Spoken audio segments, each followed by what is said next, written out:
business, nothing good ever comes in the absence of trust. Without it, there is no loyalty. And when there is no loyalty, it never ends well. Le monde des infiltrés dans la réalité policière est très proche de celui des acteurs. Une seule personne et au moins deux identités. À la différence que quand les comédiens jouent cette performance à se dédoubler, ils ne risquent pas leur vie. À l'occasion de la sortie de l'excellent polar Infiltrator, nous avons rencontré celle qui s'impose dans un milieu de macho. Et là, je ne parle pas de celui du cinéma, mais du grand banditisme. Damn, I need a fiancée. How many undercovers has she done? It's her first one, but she was at the top of her class. Bonjour. Bonjour Diane Kruger. Bonjour. Je vous emmène faire un tour. D'accord. On va dans un endroit qu'on n'a pas l'habitude de visiter. Le monde et le travail des actrices. Allez, c'est parti. You don't have to worry about me. I'm a big girl. Sur le plateau, vous êtes plutôt du genre spontané. Vous aimez les répétitions. Comment vous travaillez justement? En fait, ça dépend du metteur en scène. En fait, je me laisse assez guider par son désir de travail. En fait, je trouve que de toute manière, une des plus grandes difficultés, à part du rôle qu'on joue, pour nous les acteurs, c'est de s'adapter aux metteurs en scène et leur travail différent. Par exemple, Brad, il ne répète pas. On a fait beaucoup de séances de travail sur le scénario. On a fait des lectures. Brian, c'est quelqu'un qui aime beaucoup faire des l'italienne. On répète le dialogue, mais on n'a pas forcément répété vraiment la scène avec la caméra, la place des caméras, etc. Mais par exemple, le Quentin Tarantino, c'est la scène du bar. On l'a répété pendant 10 jours. C'était comme une pièce de théâtre, comme il y avait beaucoup de personnes. On ne savait pas forcément où les caméras ils allaient être. Mais en tout cas, tout le monde était présent et tout c'était vraiment répété. À quel moment vous savez que la prise que vous venez de faire est juste? Parce que le réalisateur est enthousiaste ou au contraire parce que vous ressentez à l'intérieur quelque chose que vous n'aviez jamais éprouvé dans le jeu? Oui, je pense que c'est plus une question d'intérieur. On sent quand on a ressenti la scène, quand on n'a pas joué en fait. Quand les sentiments, le sens de cette scène sont vécus et pas seulement dit quoi. Okay, here we go. Let's play this newlywed game. All right, Kathy, what do you know about your handsome fiancé, Bob? Favorite drink? He's a whiskey kind of guy. And she's a Manhattan girl. All right, that was too damn easy. All right, food she hates. Yogurt? No, I love yogurt. I thought you said you hated yogurt. I hate sour cream Sour cream. and mayonnaise. Dans cet extrait, quelles sont vos intentions? Quel est le moteur de votre jeu dans la confrontation avec Bryan Cranston? Alors cet exercice-là, c'est un exercice classique qui se fait réellement avant chaque mission. C'est-à-dire qu'il faut vraiment être sur la même mensonge, sinon forcément on est perdu d'avance. Mais puisque c'est donc la première fois qu'elle fait ça, oui, je pense que pour elle, c'est un défi à faire. Donc elle a, comme la scène montre, elle a très bien appris tout sur la vie de Bryan. Lui, un peu moins. Donc je pense que oui, c'est un petit peu une satisfaction pour elle.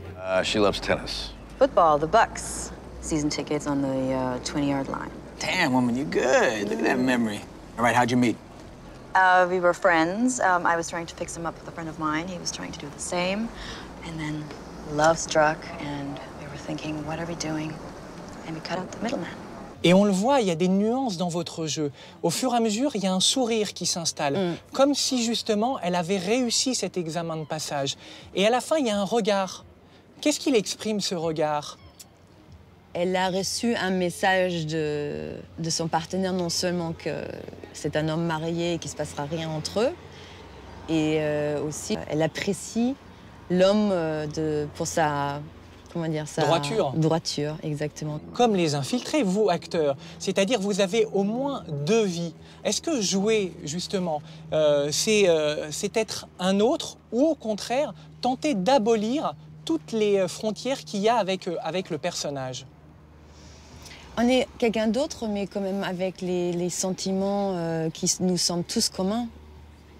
L'amour, la haine, la désespérance, j'en sais rien. Ça, c'est des choses qui nous lient. Je pense que les acteurs cherchent à trouver un personnage qui est très différent de soi-même, mais en même temps, on cherche à trouver les liens qui nous fait comprendre comment cette personne-là a pu agir autant. Vous essayez de mettre toujours un peu de vérité de vous? Ah bah oui, il faut. Il faut, parce que sinon, c'est un faux personnage, quoi. Strangest sexual position. What? All right, I'll let you slide on that. I'll let you. All right, Bob, how many times you been in love? Just once. Mais alors, un acteur, c'est un artiste ou un interprète? Je pense les meilleurs sont les deux. Pas pour moi. Vous vous sentez comment? Je ne sais pas. Il y a des films que j'ai faits que je trouve que c'était très technique. Il fallait par un langage, ça devenait au-delà de quelque chose de ressenti. Mais j'ai fait des films où j'avais l'impression de ne pas jouer parce que la caméra était très libre. Par exemple, un film comme Sky de Fabienne Pertot qui tournait d'une manière presque comme une documentaire. C'est-à-dire que la caméra bouge tout le temps, donc en fait, vous jouez pas, vous vivez la scène parce qu'elle va être filmée très librement, vous sentez presque plus, vous voyez pas où elle est, la caméra. C'est la manière un peu de Malik, par exemple, il tourne comme ça. Donc là, c'est vrai que j'ai l'impression de me dévoiler complètement parce qu'il n'y a pas vraiment un coupé, une répète, hop, on reprend la scène. Vous voyez ce que je veux dire? C'est pas découpé, là, pareil. Vous qui jouez dans 3 langues, l'anglais, le français, l'allemand, est-ce qu'on joue de la même manière? C'est très compliqué à répondre à ça parce que des fois, j'ai plus de mal avec le français, en langage, hein, en langue, parce que si je suis partie pendant un moment, ça me prend un moment de retrouver la liberté en français. Mais en même temps, j'adore jouer en français. J'ai l'impression de sortir un côté plus doux de moi. L'anglais, qui est ma deuxième langue, c'est une langue tellement facile pour moi que j'ai l'impression que je suis très vite, je suis comme une américaine, quoi, je sais pas. Et j'ai jamais vraiment joué en allemand, ça va être la première fois cette année. Et j'espère que ça va être génial de ne pas avoir à réfléchir à ça, quoi.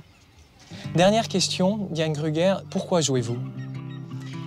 Par pur narcissisme. Je crois déjà qu'il faut être assez narcissique pour être acteur, pour être regardé.